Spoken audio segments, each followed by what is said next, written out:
Number 3، دجال کون ہے؟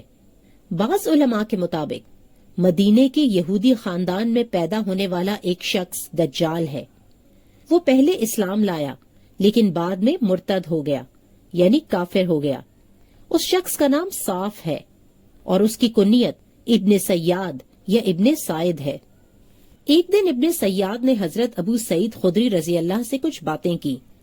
کہنے لگا کہ پتہ نہیں تمہیں میرے بارے میں کیا گمان ہو گیا ہے، یعنی تم لوگ میرے بارے میں کیا سوچنے لگے ہو؟ کیا رسول اللہ صلی اللہ علیہ وسلم نے نہیں فرمایا کہ دجال یہودی ہوگا اور میں تو مسلمان ہوں؟ رسول اللہ صلی اللہ علیہ وسلم نے فرمایا ہے کہ دجال کی اولاد نہیں ہوگی اور میری اولاد ہے۔ آپ صلی اللہ علیہ وسلم نے فرمایا، اللہ تعالیٰ نے دجال کا مکہ میں داخل ہونا حرام کیا ہے اور میں نے تو حج کیا ہے۔ وہ ایسی باتیں کرتا رہا، قریب تھا کہ میں اس کی باتوں پر یقین کر لیتا، لیکن ساتھ ہی اس نے کہا، واللہ میں اچھی طرح جانتا ہوں کہ دجال اس وقت کہاں ہے، اس کے ماں باپ کو پہچانتا ہوں۔ لوگوں نے اپنے سائد سے پوچھا، تجھے پسند ہے کہ تو ہی دجال ہو؟ کہنے لگا، اگر مجھے بنایا جائے تو میں ناپسند نہیں کروں گا۔ اسے مسلم نے روایت کیا ہے۔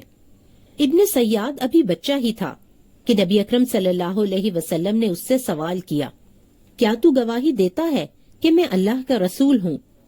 وہ بولا، نہیں۔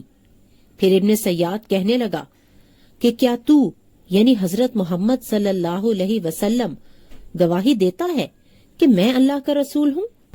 حضرت عمر رضی اللہ جو کہ آپ صلی اللہ علیہ وسلم کے ساتھ تھے، وہ کہنے لگے، یا رسول اللہ صلی اللہ علیہ وسلم، مجھے اجازت دیں کہ میں اسے قتل کر دوں۔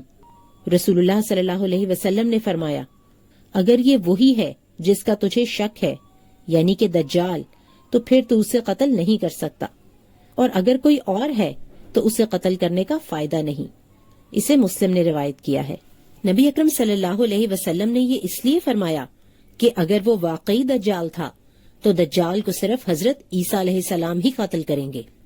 علماء کی تحقیق کے مطابق ابن سیاد ہی وہ دجال ہے جسے اللہ تعالیٰ کے حکم پر فرشتوں نے کسی جزیرے میں باندھ رکھا ہے، اور قیامت کے قریب وہ ظاہر ہوگا۔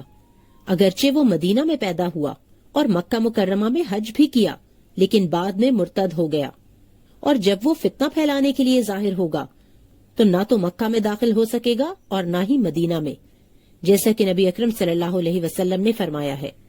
لیکن اس بات کی اصل حقیقت کہ ابن سیاد ہی دجال ہے یا نہیں، یہ صرف اللہ تعالیٰ ہی جانتے ہیں۔